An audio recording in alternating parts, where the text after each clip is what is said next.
El MMSE, o examen breve de estado mental, es el test de rastreo cognitivo más conocido y utilizado en la actualidad. Fue creado como un instrumento para evaluar el estado mental de los pacientes hospitalizados de forma rápida, de 5 a 10 minutos aproximadamente.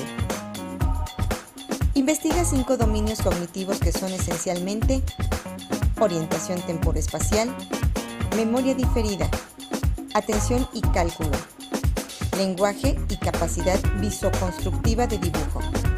El test tiene una puntuación total de 30 puntos. El MMSE es una prueba destinada para ser administrada de forma individual. No tiene límite de tiempo.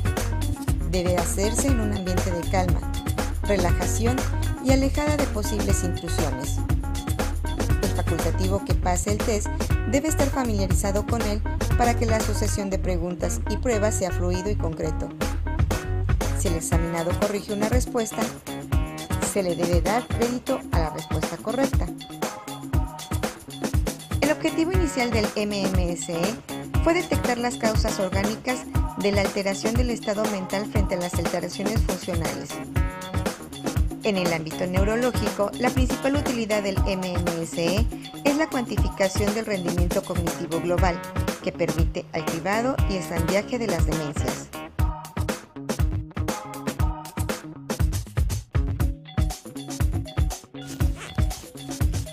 Las escalas de actividades de la vida diaria son instrumentos de evaluación que permiten identificar y priorizar de manera oportuna problemas y necesidades del paciente con el fin de elaborar un plan de tratamiento y seguimiento oportuno. Las distintas escalas se proponen medir diversos aspectos de las actividades de la vida diaria, concretamente las que se relacionan con el autocuidado, tales como bañarse, vestirse, comer, controlar los esfínteres, utilizar el baño y moverse. Todas ellas básicas en la independencia de la persona. El instrumento es una medida de auto o heterorrespuesta sobre la situación relativa a la dificultad de llevar a cabo las actividades. Es una escala de tipo Likert que debe informar sobre la situación de la persona en los intervalos que van desde la independencia a la peor situación de dependencia. Se trata de asignar al paciente una puntuación en función a su grado de dependencia para realizar una serie de actividades de la vida diaria. Los valores que se asignan a cada actividad dependen del tiempo empleado para su realización y de la necesidad de ayuda para llevarla a cabo. Existen diversas escalas como el índice de Bartel, el índice de Katz o la escala de la Cruz Roja. Son 3 las formas de llevar a cabo la aplicación de las escalas. La primera es mediante la observación directa.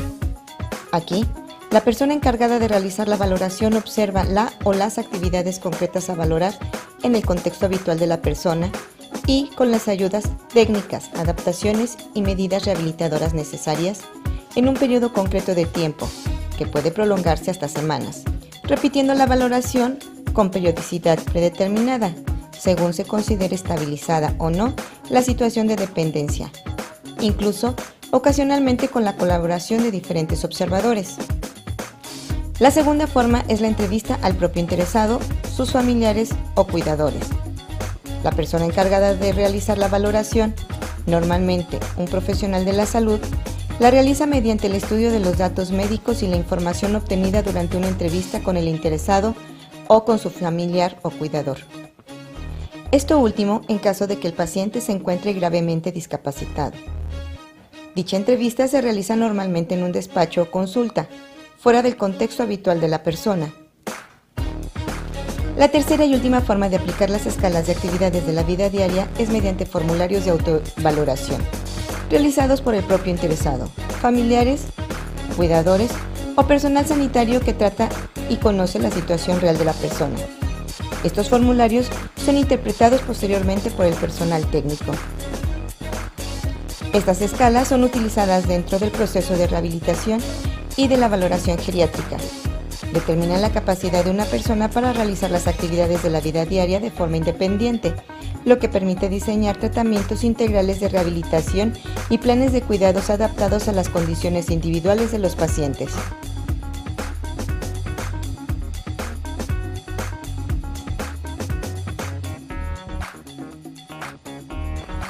Las exigencias de precisar el estado de salud global del paciente y su evolución, sobre todo de su calidad de vida, se han hecho más urgentes, debido al incremento de enfermedades crónico-neurológicas como el Parkinson y el Alzheimer. Este incremento ha posibilitado que los clínicos e investigadores clínicos necesiten de manera creciente una información muy matizada, objetiva y reproducible sobre todo tipo de características o variables de estos pacientes, incluidas las blandas, muy subjetivas o difíciles de medir, como el dolor, la depresión o ciertas capacidades funcionales o de calidad de vida. La asociación de síntomas y alteraciones conductuales es frecuente en pacientes con enfermedades orgánico-cerebrales de muy diverso tipo. Diferentes escalas evalúan de forma genérica estas alteraciones, pero también se han diseñado otras muchas que bareman selectivamente la presencia de síntomas psicóticos, de agresividad, irritabilidad, apatía y otros trastornos conductuales y síntomas psiquiátricos, sobre todo en pacientes con demencia y enfermedad de Parkinson. Actualmente se cuenta con diferentes escalas: escalas sobre la ansiedad, escalas sobre la depresión, escalas para detectar el posible riesgo de suicidio, escalas para detectar problemas relacionados con el alcohol. Este tipo de medición responde a la creciente necesidad de cuantificación de la medicina moderna, que abarca incluso las variables blandas como el dolor o la depresión. Esta cuantificación ha de estar orientada por criterios de objetividad y de universalización, que nos permiten utilizar un lenguaje común para muchas estimaciones como la graduación de la intensidad del síntoma, de un déficit o de una enfermedad, que ha de ser entendida por muchos clínicos o investigadores.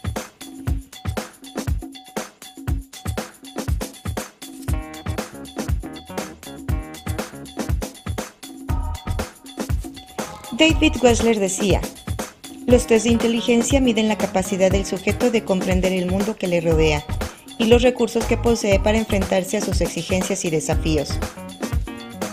La WISE, la escala de inteligencia de Wechsler para adultos, está formado por 15 pruebas, 10 principales y 5 opcionales, que se agrupan en 4 índices: comprensión verbal, razonamiento perceptivo, memoria de trabajo y velocidad de procesamiento. A partir de las puntuaciones de las 10 pruebas principales se puede obtener un cociente de inteligencia total, que es una buena medida del funcionamiento intelectual general. Además de estos 4 índices, la WISE permite obtener un índice de capacidad general, a partir de las puntuaciones de las 3 pruebas principales del índice de comprensión verbal y del índice de razonamiento perceptivo. El índice de capacidad general es menos sensible a la influencia de la memoria de trabajo y de la velocidad de procesamiento, y puede ser una buena medida de la capacidad general cuando haya discrepancias importantes entre los 4 índices o la persona evaluada presente problemas de atención, de memoria, de aprendizaje o de rapidez y precisión perceptiva y visomotora. El tiempo de aplicación de una escala varía según las pruebas que se aplican y las características de la persona evaluada: edad, aptitud, grado de atención, motivación, etc. El tiempo que se requiere para aplicar las 10 pruebas principales de la WISE es de unos 80 o 90 minutos aproximadamente. Para la aplicación de la escala completa, el tiempo varía entre 100 y 115 minutos. El orden de administración de la WISE inicia con la aplicación del test de cubos, al que siguen semejanzas y dígitos. Los test de comprensión verbal y razonamiento perceptivo se aplican de forma alternativa, intercalándolos con los de memoria de trabajo y velocidad de procesamiento, lo que hace que la administración de la escala sea variada y amena. La WISE se utiliza preferentemente en ámbitos clínicos y de salud, forense, escolar y de recursos humanos. Específicamente en el ámbito clínico y de la salud, recoge información que sea de utilidad para el diagnóstico diferencial de trastornos neurológicos, psicológicos o psiquiátricos, a fin de establecer la afectación del funcionamiento intelectual, describiendo el funcionamiento intelectual en términos de habilidades y dificultades cognitivas de la persona evaluada, analizando las áreas fuertes y débiles del funcionamiento intelectual de la persona, sirviendo de pauta para preparar programas de intervención y valorar su eficacia.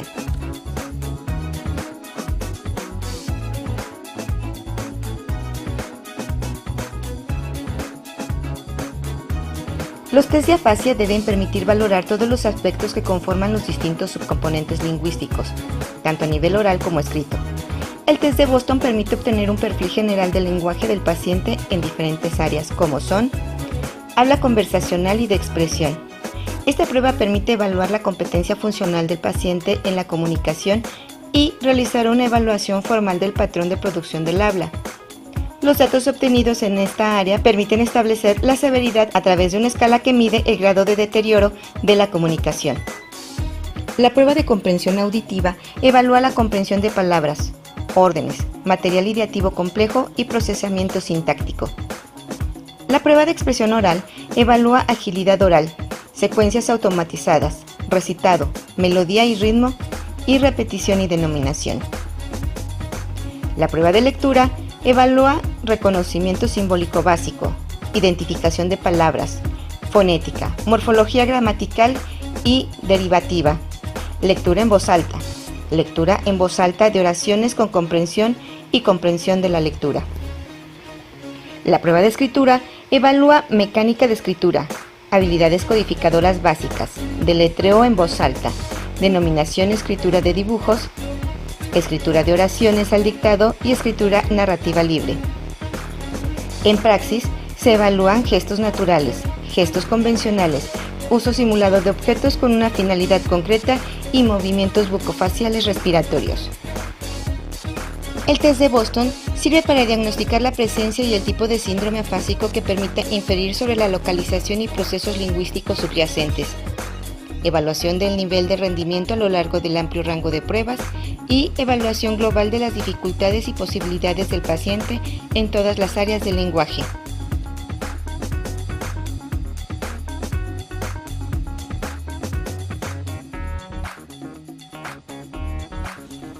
Se trata de una prueba clásica destinada a evaluar la comprensión del lenguaje.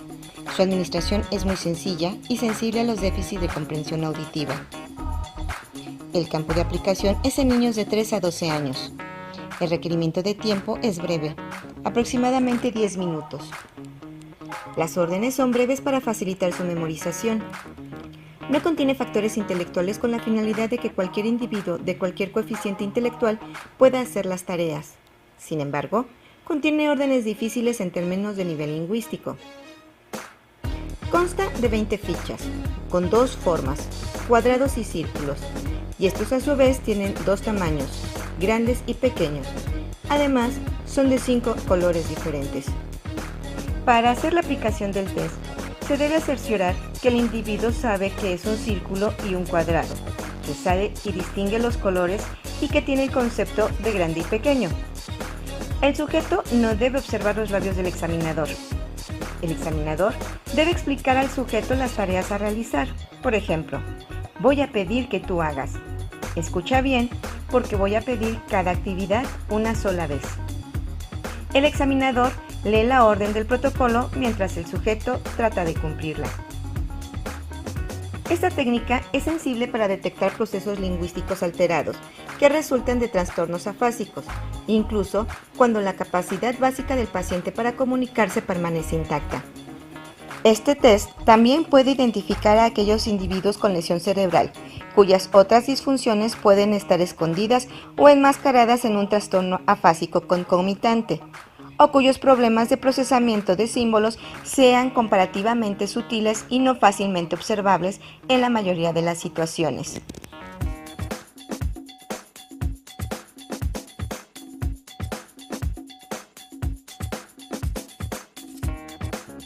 Es una prueba neuropsicológica que se utiliza para medir algunas funciones ejecutivas como la flexibilidad, el cambio de tarea o la inhibición.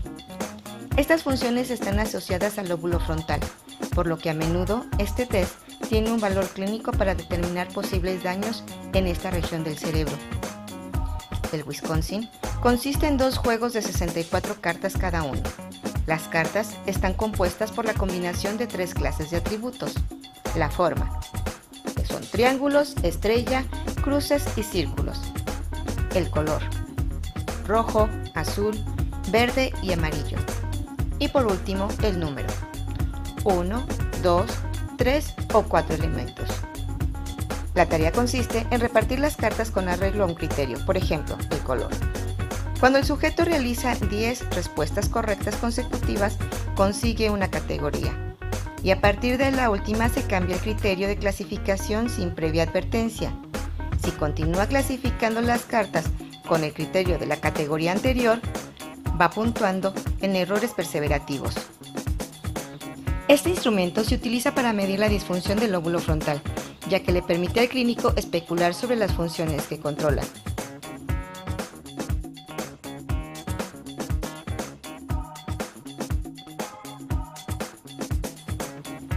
Es una prueba que permite evaluar las funciones ejecutivas. Fue creada inicialmente para evaluar deterioros en procesos de planificación en adultos. Desde hace varios años se usa para evaluar la planificación en sujetos normales. En la actualidad se usa para evaluar dichos procesos en niños, tanto durante el desarrollo como en la evaluación neuropsicológica. La Torre de Londres es una tarea de planificación y resolución de problemas que implica, para ser resuelta de forma ética, la puesta en marcha de procesos como organización de la tarea, iniciación del plan, sostenimiento de la memoria durante su realización, inhibición de posibles distractores, cambio de estrategia de modo flexible en casos de que así sea necesario. Para realizarla se le presenta a los sujetos un aparato con 3 esferas de distintos colores y 3 varillas de diferentes tamaños. A partir de una configuración inicial, debe alcanzar una configuración final determinada. En algunas de las versiones de la Torre de Londres, el modelo final es presentado en una tarjeta que contiene un esquema del apartado o una foto. En otras, se presenta la configuración a alcanzar en otro aparato exactamente igual al de los sujetos. Fue desarrollada como medida para identificar deterioros en procesos de planificación en adultos. Actualmente también es usada para evaluar déficit de memoria de trabajo y de flexibilidad mental. También ha sido utilizada para evaluar planificación y resolución de problemas en niños y adolescentes con lesiones cerebrales focales y difusas. Y se encontraron en estos sujetos peores desempeños que en sujetos normales. Así pues, la prueba de la Torre de Londres ha demostrado ser un instrumento clínicamente útil.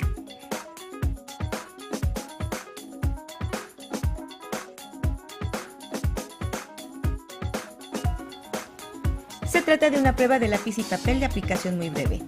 Inicialmente se construyó como un test de inteligencia para ser utilizado en la distinción de habilidades de la Armada estadounidense, pero luego se comprendió que se trataba de una prueba atencional. Es una prueba neuropsicológica dividida en 2 partes. La parte A consiste en la realización de un trazado mediante un lápiz sobre una hoja que exhibe números. Y la parte B está compuesta de números y letras. La persona debe conectar en primer término los 25 números dispuestos en la hoja, haciéndolo del modo más veloz posible y sin levantar el lápiz de la hoja. Luego, se le entrega la parte B de la prueba, que consiste en la unión alternativa de un número y una letra, debiendo conservar tanto el orden de sucesión de los números como el orden alfabético de las letras. Los números se extienden del 1 al 13, mientras que las letras comprenden de la A a la L. La prueba ha demostrado alta sensibilidad para la detección de disfunción cerebral de etiologías tan diversas como traumatismo de cráneo, alcoholismo, hipoxia y enfermedades neuropsiquiátricas. También se han reportado que tiene una alta sensibilidad en la detección de la demencia en estadios tempranos. Algunos estudios informaron su utilidad en la discriminación de pacientes con encefalopatía tóxica crónica.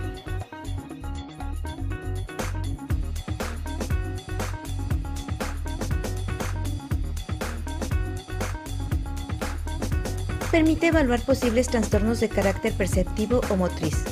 Explora el desarrollo intelectual, perceptivo, motor, de la atención, memoria visual inmediata, esfuerzo de memorización, rapidez de funcionamiento mental, estructura espacial, agnosias y apraxias. Es un test de administración individual de duración aproximada de 10 minutos. Se puede aplicar a niños a partir de 4 años y adultos en general.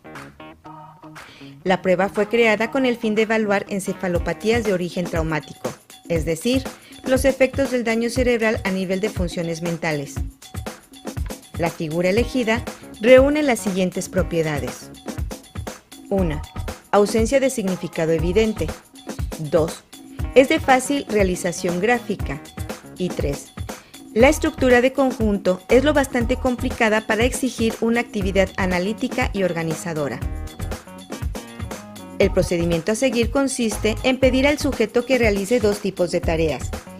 En primer lugar, debe copiar, con el modelo a la vista, la figura que se le presenta. Transcurrido un cierto tiempo, se le pide que reproduzca la figura sin tenerla a la vista y sin recibir ninguna ayuda verbal que le permita identificar el número, la forma o la situación de los elementos que le integran.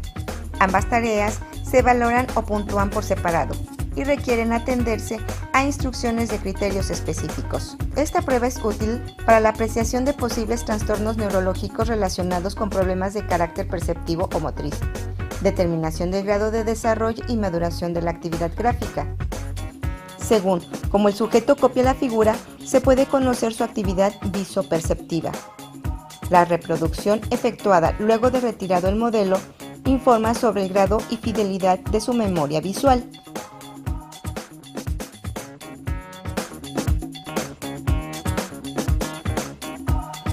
El test de Barcelona revisado se puede clasificar como un test intermedio, con un tiempo de administración de 45 minutos, situándose entre los test breves o de cribado y las baterías extensas. Consta de 41 subtests que incluyen 55 pruebas que evalúan los siguientes ámbitos cognitivos: lenguaje, orientación, dígitos directos e inversos, series verbales y control verbal, denominación de imágenes, evocación categorial, comprensión verbal, lectura, escritura, praxis, funciones visoperceptivas, memoria verbal de textos, memoria visual, problemas aritméticos, semejanzas, clave de números y cubos. El programa implica la suma de todos los datos del paciente: historia clínica, observación de conducta, datos aportados por los test, datos neurológicos y datos de exploraciones complementarias. A través del test de Barcelona revisado podemos encontrar una ejecución deficitaria en demencias de diferente etiología: enfermedades de Alzheimer neocortical, demencia frontotemporal, variante frontal, demencias subcorticales y córtico-subcorticales.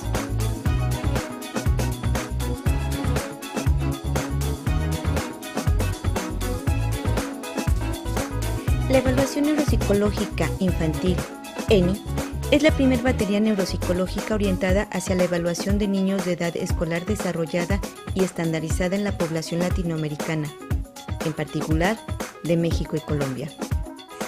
La ENI permite evaluar 9 dominios neuropsicológicos, los cuales son habilidades construccionales, habilidades gráficas, memoria a corto plazo y diferida en su modalidad verbal y no verbal, habilidades perceptuales, lenguaje que incluye la expresión, comprensión y repetición, habilidades metalingüísticas, habilidades espaciales, atención tanto visual como auditiva, habilidades conceptuales, funciones ejecutivas que son los propios de una evaluación neuropsicológica estándar.